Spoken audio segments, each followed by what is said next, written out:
Bem-vindo a mais uma Escola Bíblica Sozo. Estou aqui com o pastor Thiago, né, pastor? E aí, Luquinha, estamos de novo, Beleza? estamos de volta, hein? Estamos de volta. E hoje a gente vai falar sobre um tema sensacional. Eu te pergunto, pastor, a melhor sensação que você teve na Terra, o tempo que durou, não vai ser comparado ao lugar que nós vamos falar hoje. Melhor que resort. Melhor que resort, melhor que praia, melhor que... Sete maravilhas do mundo. Meu Deus, hein? Hoje, pessoal, nós vamos falar sobre o céu. Claro que é só uma passada por cima, que é um tema muito extenso, né? A gente podia levar horas e horas, dias e dias falando sobre isso, mas a gente vai tirar umas dúvidas para você que tem uma dúvida sobre o céu, se ele existe, se não existe, se é só umas nuvens, se é só onde passa avião. Vamos falar sobre o céu, que é o destino de nós cristãos, né? Então, depois da introdução aí, a gente vai começar. Vamos lá. Episódio de hoje: Como será os céus? O reino dos céus certamente é o maior mistério que existe para qualquer ser humano. Nenhuma produção de cinema ou TV conseguiu até hoje descrever em imagens como será a vida na eternidade. De fato, é impossível a mente humana mensurar a grandeza dos céus. Nem olhos viram, nem ouvidos ouviram, nem jamais penetrou em coração humano o que Deus tem preparado para aqueles que o amam.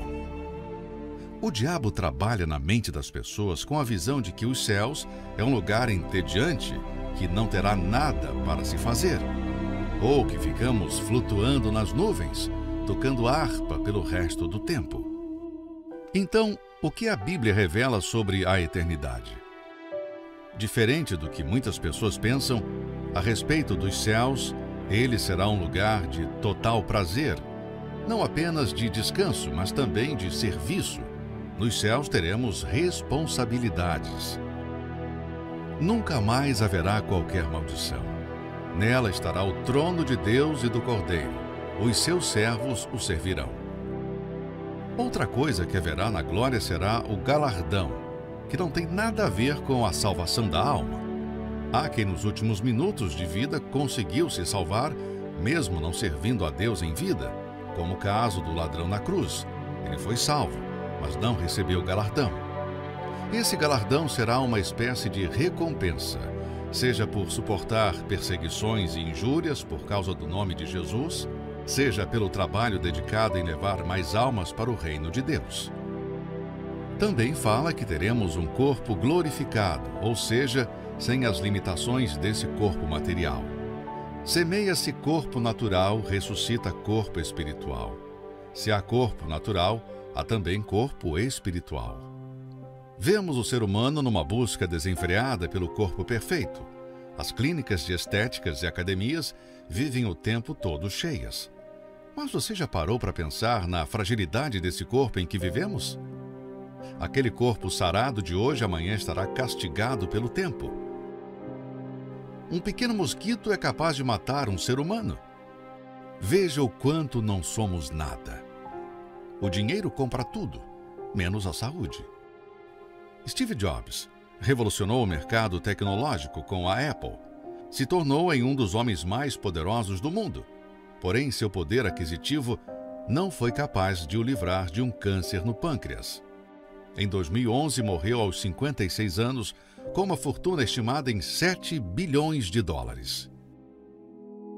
Porém, nos céus, o nosso novo corpo não sofrerá com esses danos. Um corpo que não se cansa, não sente dor, não envelhece e não morre. Outro grande engano plantado pelo inferno é de que todos vão para o céu. Se era cantor e morreu, vai cantar lá no céu. Se era uma pessoa engraçada, vai alegrar o céu com suas piadas. Se era famoso, foi brilhar no céu com seu talento. Infelizmente, nem todos vão para lá. Não por decisão do Altíssimo, mas por escolha de cada um. Pense agora em alguém considerado o maior homem do mundo. O Senhor Jesus revelou que o menor no reino de Deus é maior do que qualquer nascido de mulher. Para termos uma pequena imaginação de como será os céus, observe a criação de Deus aqui na terra.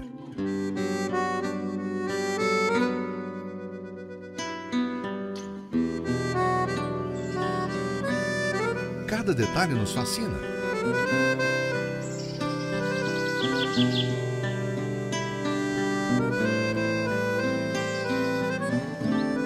Agora imagine os céus. Será que Deus o faria inferior a isso? Os maiores detalhes descritos na Bíblia sobre o lugar celestial foi a visão de João relatada em Apocalipse 21. Fala-se de uma cidade com medidas iguais, de ruas de ouro, muros de pedras preciosas, de portas de pérolas, onde não haverá mais sol nem lua, pois a glória de Deus brilhará sobre ela. É algo glorioso. Meditando sobre tudo isso, dá até vontade de ir logo para lá, não é verdade? Pense nos céus todos os dias, e ele se tornará mais atraente do que o falso brilho desse mundo. O vencedor herdará estas coisas. Eu lhe serei Deus, e ele me será filho.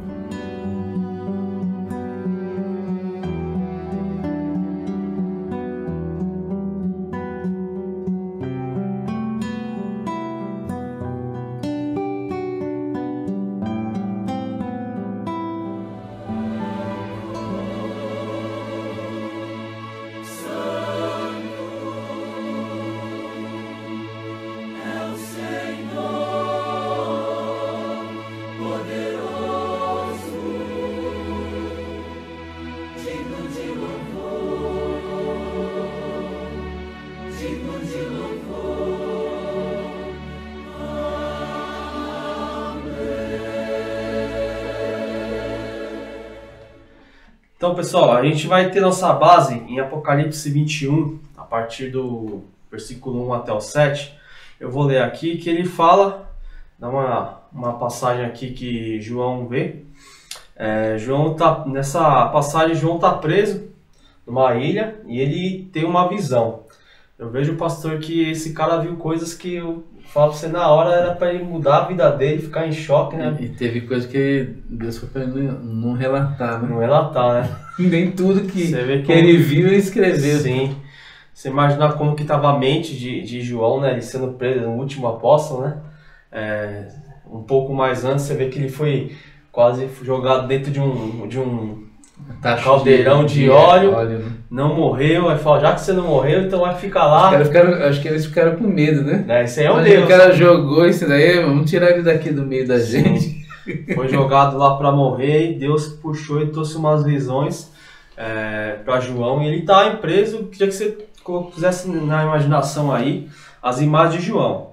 E João fala assim, ó: então vi novo céu e nova terra, pois o primeiro céu e a primeira terra haviam passado, e o mar já não existia mais.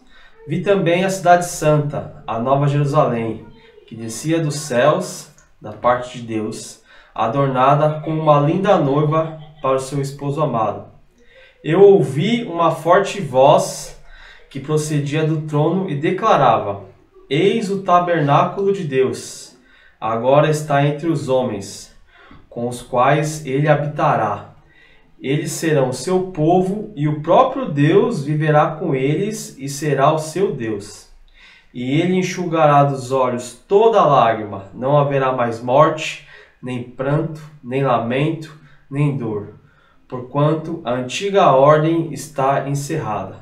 Versículo 5. E aquele que está assentado no trono afirmou: eis que faço nova todas as coisas. E acrescentou: escreve isto, pois essas palavras são verdadeiras e absolutamente dignas de confiança. Declarou-me ainda: tudo está realizado. Eu sou o Alfa e o Ômega, o princípio e o fim. A todos quanto tiverem sede, lhes darei de beber graciosamente da fonte da água da vida. E o vencedor herdará todas as bênçãos, e eu serei o seu Deus, e ele será o meu filho. Já nessa citação de João, você já vê que João ficou maravilhado do que aconteceu, né? Das visões dele. E a gente começa falando, pastor, sobre o céu, que para algumas pessoas não é uma realidade, né? É algo muito abstrato, longe da imaginação. A gente até entende que a nossa mente é limitada, né? Só vê até tal lugar, mas eu queria que você colocasse na sua mente que o céu é um lugar real, é um lugar que existe, é uma morada, é uma recompensa, e tanto o céu quanto o outro lado também, que nós vamos falar nas próximas aulas também existe. Então que você coloque o céu não no campo da imaginação, mas no campo da realidade, né? Porque o céu, como João mesmo fala, vai ser um lugar maravilhoso, né? Vai ser um lugar onde o máximo de prazer, de alegria que você tiver aqui, nem compara do que vai estar lá. Né? É um lugar lindo, um lugar onde vão ter só pessoas do mesmo nível de pensamento com você. Imagine, hoje aqui no céu, aqui na Terra são pessoas de vários tipos de etnias, religiões, né? Lá não vai ter batista, vai ter presbiteriano, vai ter pentecostal, vai ter protestante, né? Lá só vai ter os de Jesus. Exatamente, só vai ter os de Jesus. Um tipo de pessoa. E aqui nessa terra, nós somos como peregrinos, né? Tem até, pastor, um livro muito bom, que é um livro muito vendido, chamado O Peregrino, do John Bunyan, que ele narra muito bem a trajetória nossa humana nessa terra. Se você não leu, a gente recomenda aí. Então, o céu é um tema que a gente veio falar, tirar algumas dúvidas, mas que você abre a sua mente para algo que é real, algo que existe. Entendeu? Não é algo que você viu quando era pequeno, o céu é lugar para as pessoas boas irem e o inferno é lugar para as pessoas más irem. Esquece isso. Né? O céu... É que já começa daí quando a gente era pequeno, né? Uhum. E fala aquele negócio do menino bom, se você não obedecer, você não vai pro céu. Isso. E na verdade a gente tem essa relação do bom e do mal, mas no padrão de Deus, todas as pessoas da Terra não eram bons o suficiente. Então é isso que o primeiro ponto que nós temos que colocar de entendimento é esse. O melhor da face da Terra, de toda a história, no padrão de Deus, ele não é suficiente, porque o pecado sempre esteve, né, inserido. E outra coisa, um segundo ponto muito importante, que Deus ele conhece as intenções ou o pensamento das pessoas. Ele pode ter atitudes boas, mas às vezes há um ponto ali que necessita de algo, e nós estamos falando desse algo é Jesus. Se não fosse assim, Deus não teria dito que nós precisávamos de restauração, justificação e de redenção. Então, basicamente, no dia D, Deus vai trazer um livro com as suas obras e vai começar a ler e vai falar, não deu não. Aí vai pegar um segundo livro e vai chamar do livro da vida. Aí se seu nome estiver ali, agora sim. Agora você pode entrar. Então, é como se ele dissesse, você recebeu o meu filho, né? Recebeu o meu filho. Então tá bom pro seu lado. Exatamente. Então, a gente deixa claro então que, como é um assunto muito popular hoje em dia, céu e inferno, que o céu é algo real, não é algo abstrato, é algo concreto, é algo que existe. E a gente vê isso esses dias, né? Quantas pessoas perderam a vida e pessoas que estavam além, que eram pessoas relevantes, né, na sociedade, e pelo caráter da pessoa, por eles serem o que eles eram, a gente vê que sempre foi mencionado isso. Hoje ele está lá no céu, né? Foi visitar o pai. Então você vê que as pessoas têm esse entendimento, querem estar lá, mas o problema é que não tem a revelação completa, né? que está na pessoa de Jesus Cristo. Ele é o que nos concede o acesso, ou a chave, ou o que você pode colocar de nome, mas a abertura para o céu foi Jesus que nos concedeu quando ele veio em carne e morreu e ressuscitou. Esse caminho foi aberto, e para aqueles que recebem Jesus, o céu é uma realidade. Então, quando a gente fala no céu, a gente tem que entender que você que aceitou a Cristo, você agora é uma pessoa, como nós falamos nas aulas anteriores, nascida do alto. Então logo a gente vê, outra pátria, né? Logo a gente vê que o céu não é o seu destino, é a sua origem. Entendeu? Então você não está morrendo indo para um lugar, você ao morrer você está voltando para onde você nasceu. Entendeu? E esse voltar que você nasceu, a chave seria, ou é, Jesus Cristo de todas as formas, né?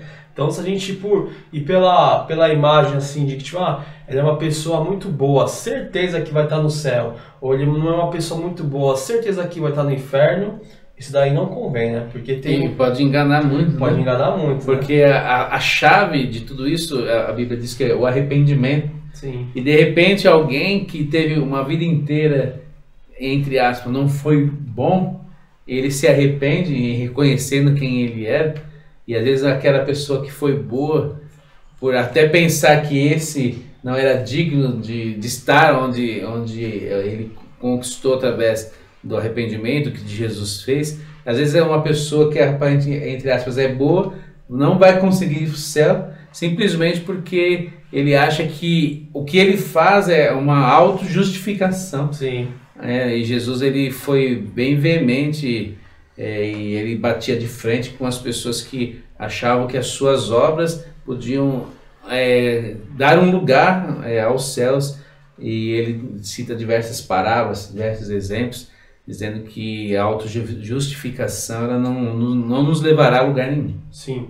Então a gente pensando no céu, a gente já associa que a nossa vida tem que ser voltada para Ele. E isso impacta em vários aspectos da nossa vida, né? Como o modo como você vai andar, o modo como você vai administrar, o modo como você vê o futuro, o modo como você pensa nas pessoas, né? Um exemplo, você não gosta muito dessa pessoa, se essa pessoa for pro céu e você for, vai ter que conviver com ela lá. Então, muda, né? Ou corre o risco de a pessoa ir e você por não gostar não ir. Por você não gostar não ir, entendeu? Então, pensar no céu, um dos pontos aqui, mexe com a nossa vida financeira. Eu digo assim, no modo de você investir tesouros, né? Tipo, a Bíblia fala pra gente colocar tesouros no céu, onde a traça não corrói, né? O fogo não queima. A gente entra no modo de viver que é interessante guardar tesouros no céu. Mas o que seria guardar tesouros no céu e não guardar tesouros aqui? Seria um modo de uma recompensa vindoura, né? Então, tipo, não que é errado você ser bem sucedido aqui, né, pastor? Eu estava esperando um pouquinho para você concluir a linha de pensamento. Eu ia te fazer essa pergunta, porque existe uma linha tênue entre os dois pontos. E na verdade, Deus ele criou o homem para conquistar. Deus ele disse, olha, multiplicai, sujeitai a terra, né? Então nós vemos que a conquista, ou mesmo todo esse crescer, essa busca, é algo, podemos dizer, até divino, mas a gente tem que lembrar que o pecado estragou as ideias, as intenções. Então é isso que eu queria perguntar para você, Lucas. Até aonde nós podemos ir, né, na nossa busca e num bem-estar aqui nesta terra, por coisas melhores, sem propriamente dito comprometer a eternidade? Você poderia passar alguma coisa sobre isso? A minha visão, pastor, é do momento que você coloca aquilo, a busca de você ter algo no lugar de Deus, já corrompe. Então, eu vou dar um exemplo. Então, a gente pode iniciar esse ponto aqui. Tem a ver com o amor que eu tenho. Isso, exatamente. Por exemplo, se eu tenho mais amor em conquistar uma coisa do que amor em ajudar as pessoas, aquilo que eu tenho em conquistar uma coisa, para mim já está corrompido. Isso torna avarento. Já torna avarento, entendeu? Então, tipo, se a minha vontade de ter algo vai prejudicar algumas pessoas, ou vai me tirar do centro de buscar a Deus, do centro de Deus, para mim aquele ato é como um ato em vão, né? A pessoa, a Bíblia diz que o amor às riquezas é a raiz do mal. A raiz, né? Ela não disse que é a riqueza em si, Isso. Tanto é porque Deus é dono de tudo. Sim. É tudo do seu pai já. Deus é dono de tudo, então ele permite que a gente use. Exatamente. Mas a Bíblia diz que ele é dono de tudo. E nós vemos que às vezes esse egoísmo do ser humano, ele chega a um ponto de repente a pessoa encontra uma riqueza, um mineral, um ouro, alguma coisa, que seria suficiente para todos que estavam ali viverem bem, mas ele quer matar o outro para ele ter tudo. Para ter o do outro. Então né? a gente vê que esse amor, essa cobiça, essa essência, ela é maligna, que corrompe algo que seria bom, porque nós vemos que tudo isso que Deus deixou seria bom para nós, mas a ganância e a maneira corrompida do homem é onde que é o responsável por tudo aquilo que nós vemos no mundo. As consequências. As consequências, né? E uma das perguntas, até as pessoas falam assim, por que se Deus existe, porque tanta coisa tem? Não, é culpa do próprio homem, da sua ganância, da sua cobiça, e vem destruindo, né, os seres humanos e até a própria criação de Deus. É como você tocar a sua vida do jeito que você quer e depois começar a dar errado, você fala, Deus, por que você não... Aí você chama Deus, né? Por que você não está comigo? Na hora de tomar decisão, não consulta Deus. Consulta aí Deus. O negócio dá errado e vai clamando. E o bom é que, mesmo assim, Deus ele demonstra a sua misericórdia, a sua bondade, a sua generosidade. Deus ainda abençoa a pessoa, tira da onde ela está. E depois ela não reconhece, ainda vira as costas de novo para Deus. Ainda dá tempo. Tem um versículo, né, pastor? Mateus 6. Vamos lá. Mateus 6, versículo 19 e o 21. Olha o que a palavra diz. Não acumuleis para vós outros tesouros na terra, onde a traça e a ferrugem destroem, e onde ladrões arrombam para roubar. Mas ajuntai para vós outros tesouros no céu, onde a traça nem a ferrugem podem destruir, onde os ladrões não arrombam e roubam. Porque onde estiver o teu tesouro, aí também estará o teu coração. Exatamente, que encaixa do que a gente falou aí, né? A questão chave é o quanto eu demonstro de amor para com aquilo que não é eterno. Né? E desprezo tudo aquilo que Jesus ele fez. Então esse é um ponto importante. O homem foi feito para adorar alguma coisa, né? Se ele não adorar a Deus, alguém vai ocupar o lugar. Seja dinheiro, trabalho. Deus programou o homem para ser assim. Programar. Você vem de fábrica para adorar alguma coisa, entendeu? Se você não adorar a Deus, você vai adorar seu time de futebol, sua televisão, seu programa de televisão, seu trabalho, seu carro, seu cavalo, sua casa, entendeu? Então, a partir do princípio é isso, você foi criado para adorar alguma coisa. Pensar no céu também, pastor, diz aqui em Colossenses 3:2, tem uma cosmovisão das coisas do alto. Diz assim, pensai nos objetivos do alto e não nas coisas terrenas. A gente vê esse pensar como os objetivos do alto casa muito bem naquilo de você pensar no próximo, não em si mesmo, né? Pensar em não você criar riquezas e se isolar, que é uma pessoa isolada, uma pessoa sozinha, não pensar em ajudar o próximo, não pensar em levar essa salvação para o próximo, né? Porque a gente olha e vê o caráter de Deus. Deus ele não é egoísta, não? Ele vê que Deus ele quer atender a todos, Deus quer salvar a todos. Agora nem todos serão salvos, porque é uma questão de aceitar, receber, né, aquilo que Deus fez, mas nós vemos que a vontade de Deus é atender a todos, mas nós vemos que na prática, às vezes isso não acontece por culpa do próprio homem. Eu já vi pessoas falando brincando, mas se você trazer para o campo da verdade, fala assim, eu não vou falar de Jesus para essa pessoa, porque vai que ela vai para o céu, ela é muito chata, ela tem que conviver com ele lá. Então não é essa a ideia. Então o que Colossenses diz 3:2, pensar nas coisas dos objetivos do alto, são a natureza do alto, né? De você poder amar o próximo, ajudar o próximo. Isso vai, como Deus olhasse para você, que você está se aferindo, né? Se moldando com as características das pessoas que vão viver no céu, correto? Tirando essa avareza, essa empatia que tem aqui, e nesses objetivos do alto, você vai aqui na terra se aprimorando para quando chegar no céu, você já ter tipo mais ou menos, se aqui na terra eu não tenho comunhão com Deus, o que eu vou fazer no céu, né? Se céu Esse ponto é interessante, porque se eu não busco nada que vem de Deus e e as coisas que vêm de Deus apontam para o céu e para as coisas eternas, interessante a gente pode fazer uma pergunta: o que eu quero fazer lá? Já aqui que é o ponto de decisão. Eu não me interesso, eu não quero saber. Parece que eu quero, mas ao mesmo tempo eu não faço nada por onde, né? Não há um interesse, a gente vê, não há uma busca das pessoas em não somente conhecer, porque esse conhecer sobre o céu, sobre a eternidade, nos dá esperança, nos dá força e nos molda a maneira como nós vemos tudo aquilo que está ao nosso redor. É como se fosse um filtro que nós recebemos, e quando nós temos esse conhecimento da eternidade, como a gente falou agora, tudo que a gente vê ao redor muda um pouco o sentido da própria vida terrena, né? Como a gente olha na busca pelas coisas daqui dessa terra, como a gente vê todos os relacionamentos, e a gente vê que a nossa vida ela é muito limitada, né? Só que diversas vezes Deus ele alerta, Jesus também alertou que a nossa alma ela é eterna, né?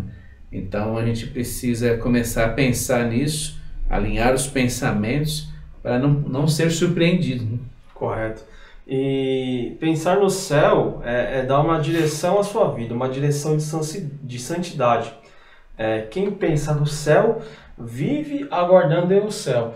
É o momento de pensar assim: eu vou acordar hoje, será que vai ser hoje o dia que eu vou para o céu? Você aguarda essa sua ida ao céu, né? É como se eu acordasse e pergunto: será que é hoje? Será que é hoje, né? É como a criança ansiosa por pelo dia da viagem, né? Sim, exatamente. Pergunta: é hoje que a gente vai? Não, ainda não é. No Espera, outro dia, não, mas é hoje. Se você deixar, a criança fica todo dia perguntando pra você se é. Ou quando você está numa viagem, já chegou. Não, falta mais um pouco. Falta mais um pouco. Esse pouco vai demorar muito. Exatamente. Então, pensar no céu, você entender que o céu existe, muda a sua cosmovisão do seu modo de andar, de viver. Cosmovisão seria o quê? Uma visão interna que você tem sobre tal assunto. Isso seria uma cosmovisão.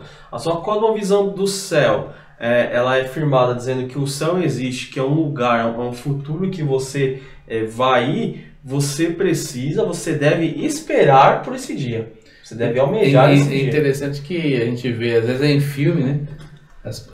A visão que eles retratam do céu é algo chato, né? O pessoal andando lá tudo de branco, numa nuvem, parece que não tem nada para fazer. Trocando arpinha, né? Andando para lá e para cá, chega uma hora do dia que já é tudo entediado, né? Sim. Mas na verdade não é dessa forma. A gente vai entrar em alguns pontos aqui da aula.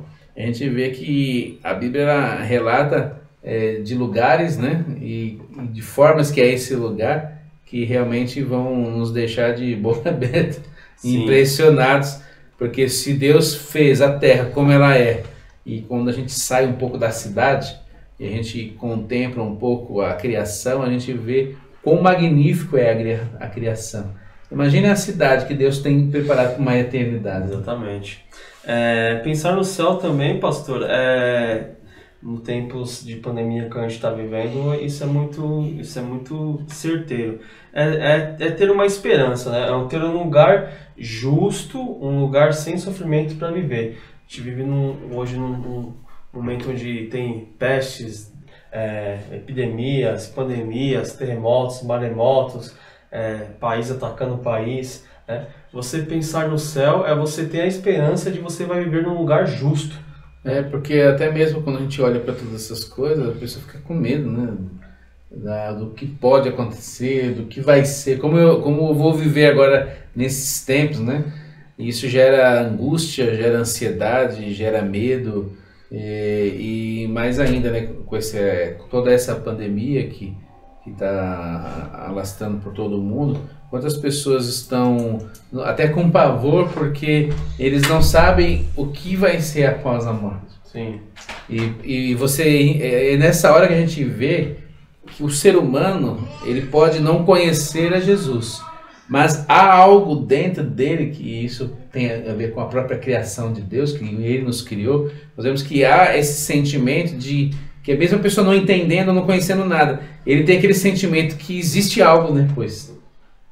E é onde as pessoas buscam ou tentam entender, e as pessoas sentem medo, porque a Bíblia diz que quando eu não conheço, não sei o que esperar, eu tenho medo, mas aquele que conhece, sabe, né? A gente anda mais tranquilo. Sim. Porque se algo acontecer, como o apóstolo Paulo disse, eu combati o bom combate, guardei a fé, e já estou vendo já a coroa já preparada.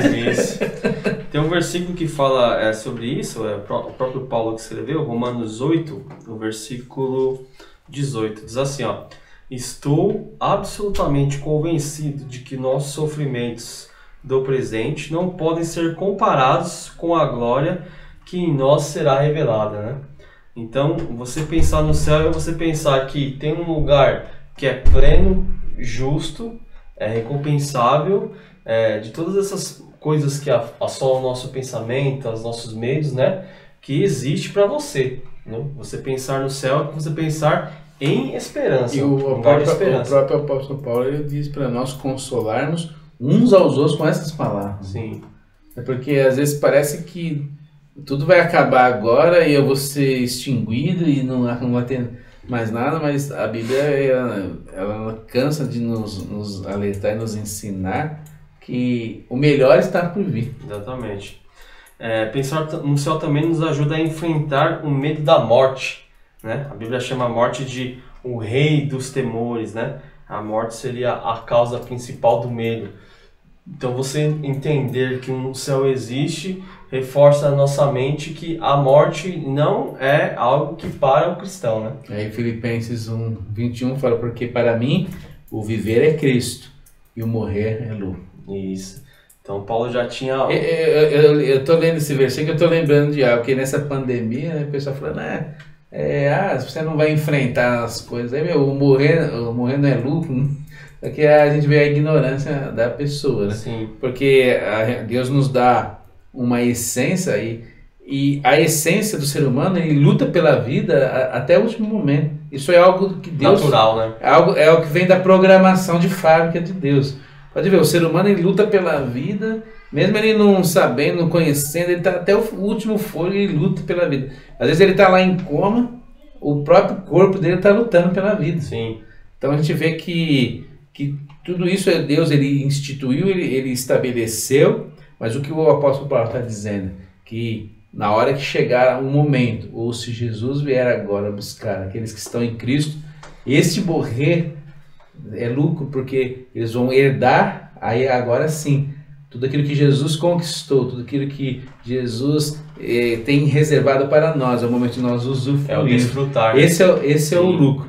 O lucro de não experimentar o inferno, que a Bíblia chama de segunda morte, o lucro de estar com Deus para todos sempre, e esse lucro de que tudo aquilo que eu fiz em buscar a Deus, em permanecer nele, vem essa recompensa que vai durar uma eternidade. Sensacional. Então a gente fecha essa ideia dizendo que a Bíblia, então, é a nossa origem, é um destino do cristão, é a origem do cristão, é um lugar, é um estado, é um descanso, um paraíso, é uma casa, né? Uma casa de um pai, é uma cidade santa, né? E isso é real. Então, se você tinha alguma dúvida se o céu existe mesmo, na luz das Escrituras, esse lugar existe e tem todas essas características de consolo, de conforto, de recompensa, de se revelar algo maravilhoso que a gente não tem nem noção que a nossa mente pode pensar, não é nem comparada, Paulo falou disso que não é nem comparado, né?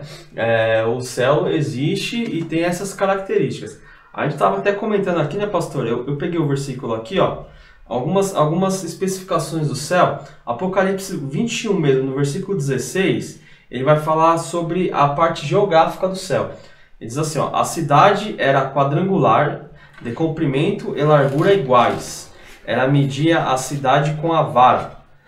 Tinha 2.200 quilômetros de comprimento. A largura e a altura também eram iguais ao comprimento. Ele mediu um muro e deu 65 metros de altura, de acordo com a medida humana que o anjo estava usando. A gente está até comentando, a gente trazendo para os dias atuais, a metragem do céu é uma cidade, então você pensa uma cidade com essa metragem. É como um cubo, né? É como um cubo, um quadrado. Então a gente pensa uma cidade trazendo para as unidades de medidas atuais, seria uma cidade de 2.400 quilômetros de comprimento, de largura e de altura. E quando a Bíblia fala cidade, não é algo simbólico, não é algo físico, né? É algo real, é uma cidade realmente, sim, propriamente dita, e onde Jesus ele disse que na casa do meu pai há muitas moradas. Muitas moradas. Então a gente pensa, a gente estava até fazendo aqui, é como São Paulo a Belém, mais ou menos? Por aí, uns 3.000, pro lado do Amazonas. Então você imagina um comprimento de uma cidade daqui até Belém. E aí vai até o céu, sobe a mesma proporção e a largura também a mesma proporção. Imagine uma cidade com esse tamanho. Estou falando de um país, é uma cidade. Uma cidade só, que é reservada, tem essa distância, 2.400. Tem gente que vai querer brigar para ficar na cobertura. É verdade. Então, baseado nessas medidas, tem espaço para todo mundo. Tem espaço para todo mundo. Uma cidade com esse tamanho enorme, esse tamanho gigante, se você vai de carro andando 2.400 quilômetros, se você for ver assim, não chega nunca, né? Se for andar de carro, né? Então imagine uma cidade nessa distância, nessa proporção. A Bíblia diz, e ela também diz algumas características aqui, que ela descreve como se fosse, a igreja como se fosse uma noiva pronta para o marido, né? Então você vê que é algo que foi preparado, né? Algumas noivas ficam grande dia, né? Fica assim 2, 3 dias se arrumando, 2, 3 dias passando. Aqui a noiva de Cristo vai passar uma vida inteira se preparando. Uma vida inteira se preparando. Ela diz que a cidade é como se fosse uma noiva adornada, sem mancha, sem rúcula, sem mal, toda linda, preparada pro próprio noivo, né?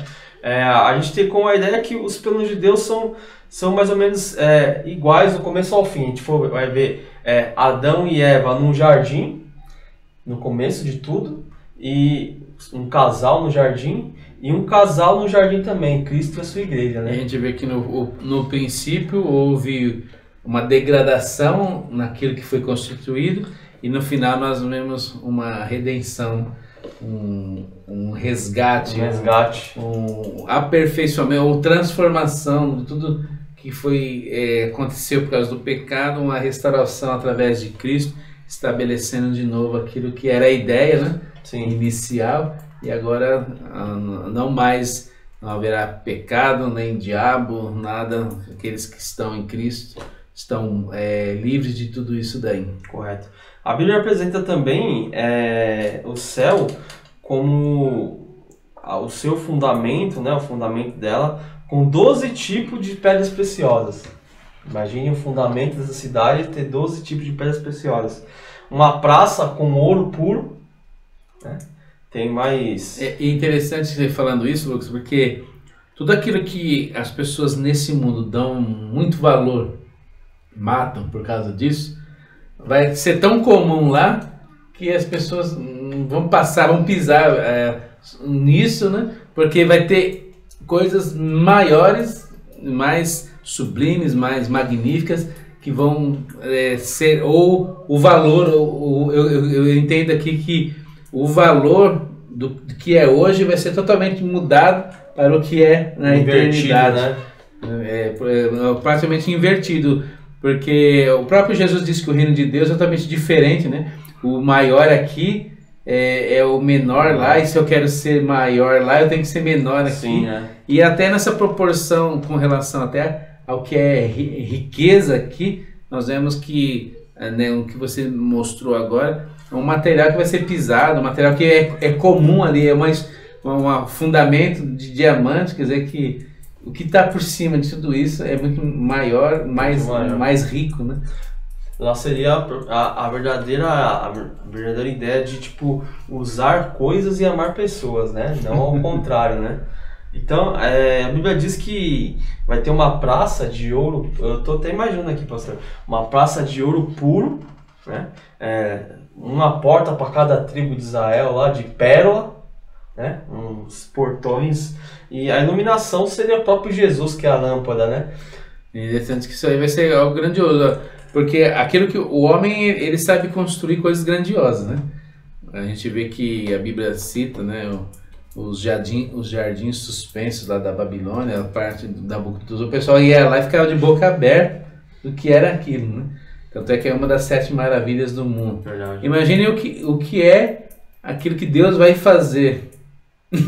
Se o homem sabe fazer grandiosidade, imagine o que Deus tem preparado para nós. Então, só isso daí já tem que criar uma expectativa, uma alegria, uma esperança e uma vontade. Eu quero estar lá e ver com os meus próprios olhos. Sim, a Bíblia descreve como o céu, como se fosse uma festa de casamento eterna, né? Lembrando que o padrão de Deus é sempre trazer o seu povo para fazer uma festa, né? Deus é festeiro. Deus é festeiro, né? Sai do Egito para fazer festa no deserto. Sai de um lugar para fazer festa em outro. Então, é como se fosse uma festa interminável, né?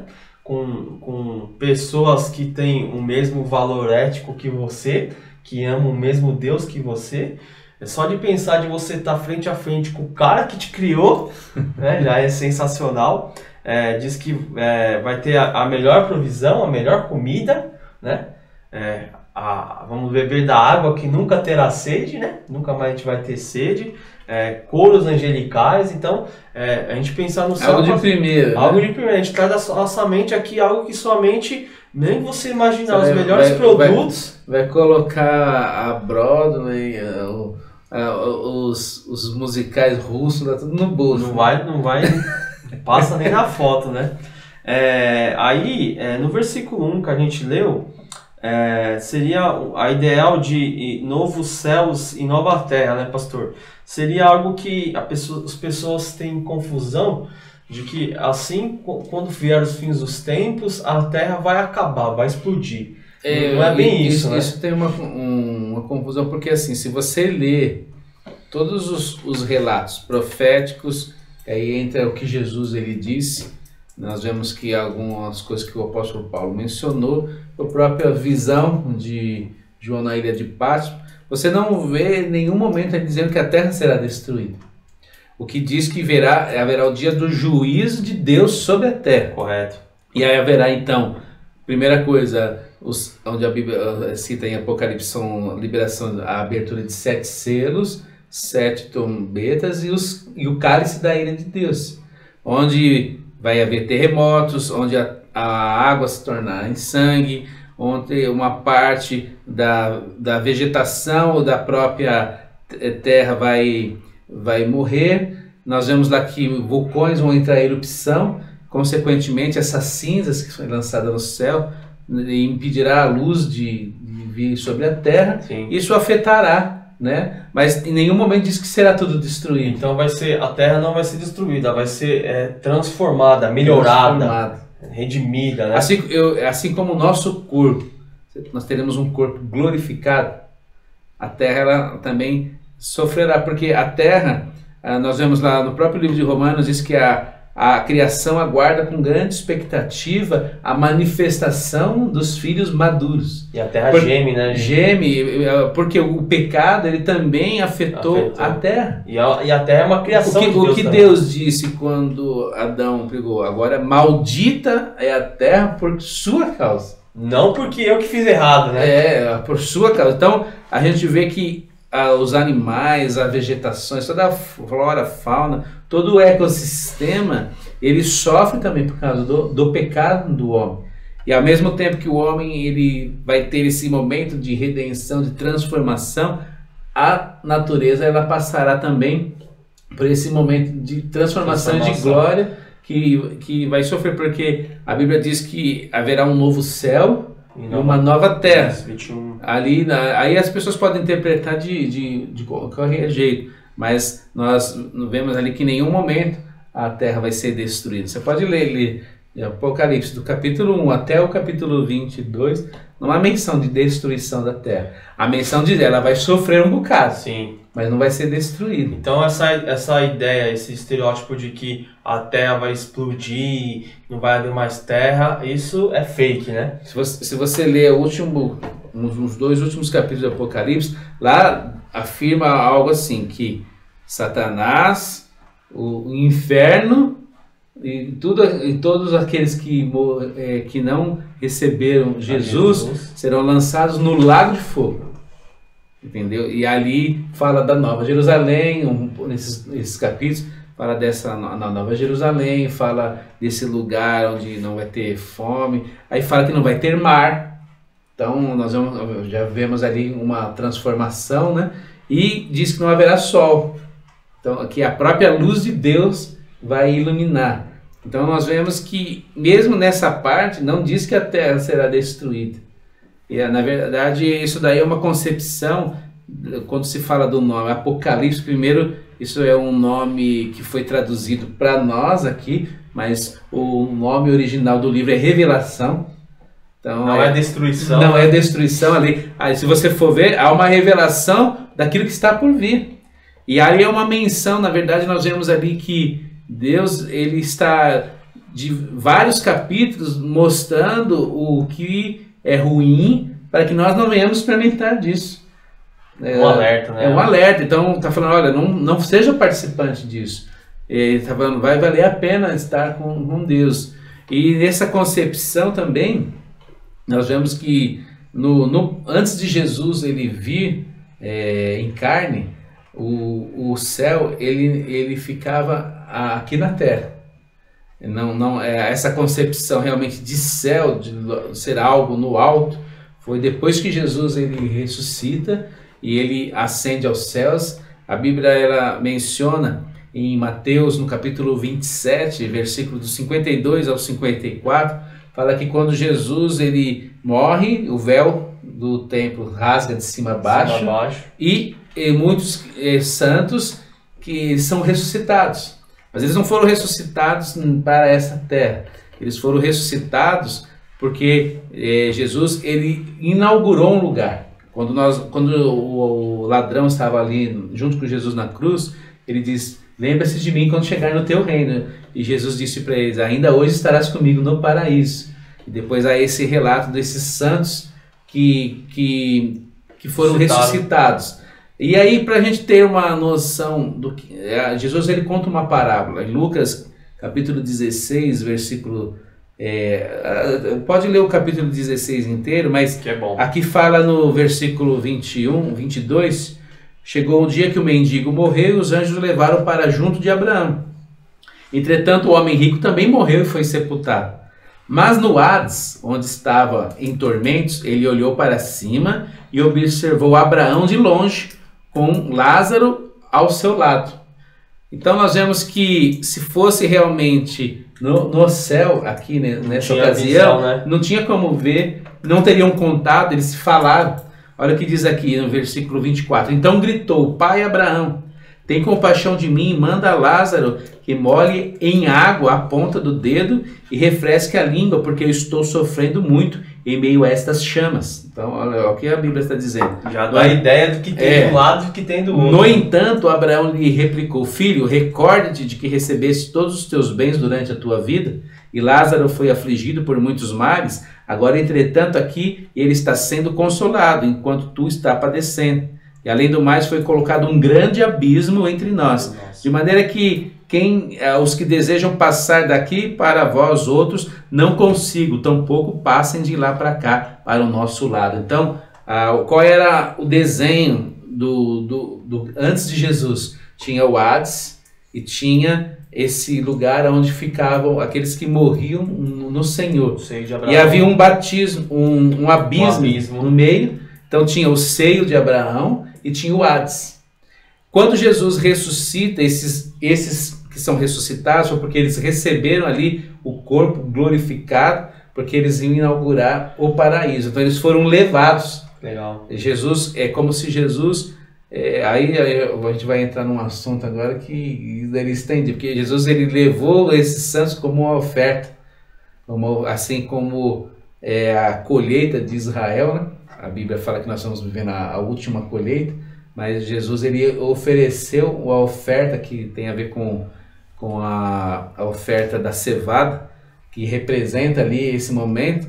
Ele leva os santos, ele apresenta, ele inaugura o paraíso, e com certeza o ladrão que estava com ele na cruz, eu te falei, não, eu te falei, entraram lá e hoje esse lugar é o céu que nós estamos falando aqui, ainda não é o lugar aonde a Nova Jerusalém, nem o lugar onde nós vamos passar a eternidade, mas já é algo já muito melhor, né, do que essas pessoas estavam antes. E aqui na Terra, ou em algum ponto aí espiritual, se encontra esse Hades, né, esse lugar aí de tormento. Por isso que a Bíblia diz, depois você pode ler no final do livro de Apocalipse, diz que o inferno, Satanás, o falso profeta, a besta, tudo, serão lançados no lago de fogo. Exatamente. Então é um outro lugar, entendeu? É diferente, é um lugar diferente. Então isso daí a gente consegue olhar, é bem claro. Você estudando os contextos, lendo ali, você vê que a Bíblia está mostrando lugares diferentes. Sim. Né? Não tem como ler e você achar que é o mesmo lugar.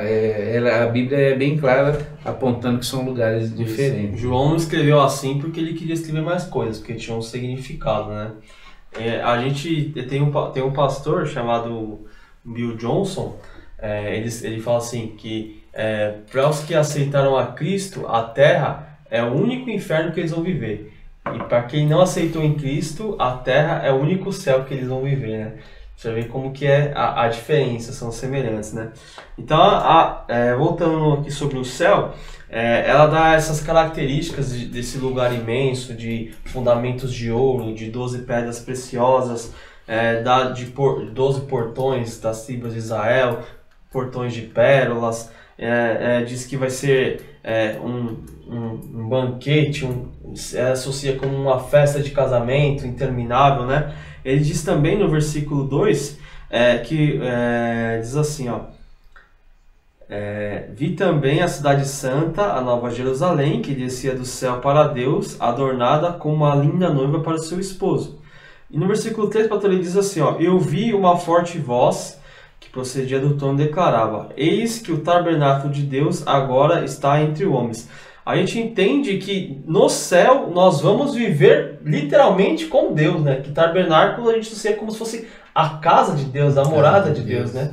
Então a nossa mente... Tanto é que uma das cartas de Apocalipse fala que ao vencedor farei que se torne coluna no templo de Deus. Sensacional, né? Sensacional. Então, de você pensar que você vai viver junto com os remidos, junto com as pessoas, desde de Abel até o último que vai ser convertido lá na última hora, aos 45 do segundo tempo, você vai viver a eternidade com Deus, né? A Bíblia diz que ali vai ser a morada de Deus e Deus vai viver com eles, né? E eu vou ser o seu Deus e eles serão os meus filhos, né? Sensacional. No versículo 3 diz que Deus vai morar com o seu povo, como nós lemos. No versículo 4 ele diz assim, e eles enxugará dos olhos toda lágrima, não haverá mais morte, nem pranto, nem lamento, nem dor, portanto a antiga ordem está encerrada. Eu posso entender que lá vai ser um lugar que não vai precisar usar lágrima. Não vai ter enterro, não vai ter desgraça. Não tem motivo para você... Se você pensar, você vai viver eternamente num lugar que você não vai precisar usar lágrima. E o que vai marcar isso é o próprio Jesus enxugando a nossa lágrima. Que sensacional. Como um simbolismo. Acabou, filho. Acabou. Daqui para frente você só vai usar esse rosto para sorrir. Isso nos faz refletir, porque a gente não tem que viver triste, né, cabisbaixo, sem como se nada de... Muitas vezes as pessoas estão vivendo como se tudo isso fosse uma mentira. Sim, né? Porque parece que a esperança, tudo acabou. Você acha que isso, pastor, são esses pensamentos que aquelas pessoas antigamente tinham quando morriam, né, que Nero e os comandantes matavam os cristãos e eles morriam sorrindo, cantando, né? Porque eles sabiam que iam... Quanto mais apertar, mais eles cantavam. Então eles tinham esse pensamento, não entendiam isso, tinha esse pensamento do céu. Um dos historiadores, não sei se foi José, mas há uns relatos de que a aparência dos que morriam no Coliseu era uma aparência de paz e de alegria no seu semblante. Como pode? Eu fico imaginando que na hora que estava quase para acontecer, acho que já viu o céu aberto, né? Como aconteceu com o de primeiro diácono, né? A ideia do céu, pastor, seria assim, um lugar que essas pessoas, quando estavam ali à beira de morrer, a mente delas já ia associando ao lugar onde eles já estavam. Eu entendo isso, porque não é o comum, não é um racional. Uma pessoa está morrendo e está sorrindo, correto? Está sofrendo e está sorrindo. Só que essas pessoas, ao serem, como hoje em dia tem em alguns países emergentes, né, as pessoas serem massacradas, torturadas, forçadas a negar Cristo e não negam, o seu pensamento, a sua mentalidade no céu é de um nível de tipo, se você me matar, é um favor que você me faz, né? Chega nesse ponto, né? De você não... Você já está me premiando. Você já está me premiando, né? Ele diz aqui também, ó, no versículo 5, e aquele que está assentado no trono afirmou, eis que faço nova todas as coisas, né? É como se Deus falasse assim, ó, tudo o que te afligiu na terra, aqui não tem. Todo o medo, a angústia, acabou. Né? Você pensar, meu irmão, que isso vai chegar para nós é algo de você ficar maravilhado e querer ansiar mais por esse lugar, né? Imagina você chegando lá na cidade, né? E você for apresentado a sua morada, né? Aqui que você vai morar o resto da eternidade, né? Isso que maravilha, porque às vezes você vai chegar numa viagem, você fica aquela expectativa de ver onde vai ser seu aposento, ali por aqueles dias, né? Sim, sim. Aí você olha as acomodações, imagine o que Deus preparou para nós. E no versículo 6, ele diz assim, ó, tudo está realizado.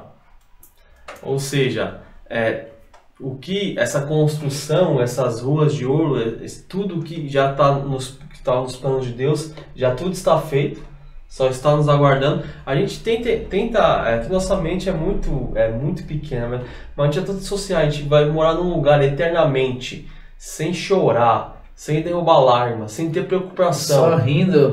Só rindo, servindo a Jesus e eles nos servindo. Né? Andando em ruas que hoje pessoas se matam por causa de ouro, né? Por um lugar sensacional, não tendo sede, não tendo fome. Interessante que a Bíblia diz que Jesus ele afirma, quando ele ascendeu aos céus, eu não tomarei do suco da vide novamente, a não ser até chegar aquele dia. Então ele diz que quando ele voltar, que a gente estiver ali com o Senhor, ele vai tomar o suco da vida conosco. Então significa que o céu é um lugar também de delícia. A gente vê, a Bíblia cita isso, né? Que nessa nova terra, esse novo céu, ali haverá coisas preparadas. Assim como Adão e Eva tinham todo um jardim, eles podiam experimentar. Eu não sei, é difícil entender com o corpo glorificado, mas se Jesus disse que ele vai tomar do suco da vide em comunhão agora nesse retorno dele, então imagino que tem preparado para nós na eternidade. Imagina, pastor, uma pessoa assim que sofreu com a agonia de um câncer, uma pessoa que não consegue andar, uma pessoa cega, uma pessoa que tem uma deformidade na mão, né, no pensamento, psicologicamente. Quando chegar no céu, ver que tudo isso está disponível para ela consegue andar, consegue ver, acho que consegue pensar. Os primeiros momentos ali vai ficar correndo bastante. Êxtase, né? Êxtase, né? E eu penso assim, pastor, da gente chegar no céu e Jesus falar assim, ó, vocês sentam agora que agora eu vou servir vocês, né? É algo que, meu Deus, vale a pena cada... Aí acho que passa um filme, né? cada Dizendo, parte que você sofreu, o próprio né? Deus veio me servir aqui, eu não era merecedor. Sim. Aí você fica olhando tudo aquilo que está preparado, aí fala assim, é um sonho tudo isso aqui. É verdade, porque se você pensar que esse lugar não vai ter fim, você vai estar nisso o resto da eternidade, e é um lugar ali onde você não merece estar, você só tá porque Cristo morreu no seu lugar, né? Então, a quem está no céu, a gente pode pensar que não merece estar lá, né? Só está lá porque creio que as obras de Cristo é suficiente para salvar. Que Deus amou ele. Que né? Deus amou ele. Então, é um amor que você, meu Deus, não cabe na nossa ideia, no nosso pensamento, né? De tão profundo, de tão extenso, né? Então, a gente entende que o céu, pastor, então, é mais do que a gente merece, é um lugar real. Pelas algumas características que João revela aqui, é um lugar lindo, grande, vai ter fartura, não vai ter problema de sede, de fome, de peste, de doença, de preocupações, não vai ter boleto para pagar, né? Não vai ter trânsito, entendeu? Não vai ter filas. Então é um lugar sensacional. Se isso não te faz querer mais a Cristo, querer mais os céus, querer mais a Deus, repense a sua ideia que você tem no céu, porque segundo as revelações de João aqui, acho que João, ao receber essa revelação, ele queria morrer na hora, né, pastor? Eu falei, não, você tem que escrever, você precisa fazer aí umas coisas aí, a gente já queria ir logo. Faz relatório pro pessoal, depois você vem. Você tem que agora pegar tudo isso que você viu, agora você precisa escrever. Sensacional. Então, pessoal, para a gente concluir, o céu é um lugar real. O céu é um lugar onde os remidos de Cristo, que acreditaram que Jesus é o seu suficiente Salvador, vão estar. E nessas características que a gente mencionou aqui, né? Claro que a gente podia abranger muito mais, mas a gente pode fazer uma outra aula, né, pastor? Mas é a ideia de que o céu existe. O céu é uma recompensa para as pessoas que não merecem, mas por causa de Cristo estão lá. Né? É um lugar sensacional. Se você trazer para o campo da realidade, traga para o campo da realidade que isso é um lugar que te espera, isso é um lugar que você vai trazer para a realidade de que isso que você está passando é um sopro, né? Essas dificuldades que tem aqui. A Bíblia diz que a nossa vida aqui é um vapor, né? Vapor, né? É para ter uma dimensão do que nos espera. Do que nos espera, né? Eu sei que nós estamos passando por momentos difíceis de pessoas morrendo, pessoas perdendo família, e não adianta falar que aceita que dói menos, que não dá jeito, entendeu? Então o único jeito é chorar com essas pessoas, mostrar para elas que o céu existe para fortalecer a fé, de um modo sim, né, pastor Gil? Com certeza. E até para que as pessoas venham aí buscar lutar, né? Até pela aqueles que ainda estão vivos, né? Que infelizmente tem essa questão, muitos estão morrendo, mas sem Cristo, infelizmente, né? E outros estão morrendo com Cristo. Então a esperança é o quê? Os que morreram com Cristo, nós vamos nos encontrar. A Bíblia relata que nós vamos nos encontrar, você vai reconhecer, né? Você vai bater o olho e falar assim, aquele ali é meu pai, minha mãe, meu irmão, o meu amigo está ali. Sim. Né? E infelizmente a gente falando sobre o céu hoje, mas infelizmente é uma realidade que alguns não vão ser encontrados, né? Infelizmente. É claro que ao estar com Deus, na presença de Deus, chega um momento que não vai ter mais esse sentimento, né, de tristeza. Porque nós vimos que Deus vai enxugar toda a lágrima, todo o medo, todas as coisas velhas se passaram. Então, Deus vai alterar as coisas aqui na nossa mente, né?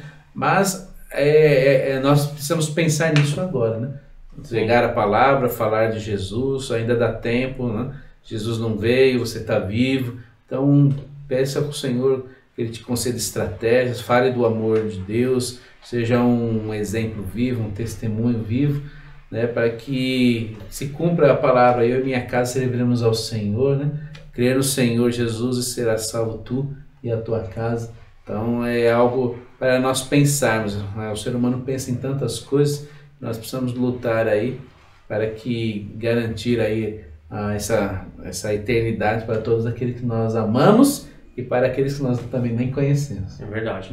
Então, para a gente fechar, a importância de você falar do Evangelho. Fale insistentemente, de dia e de noite, sem parar, para quem você conhece, para quem você não conhece.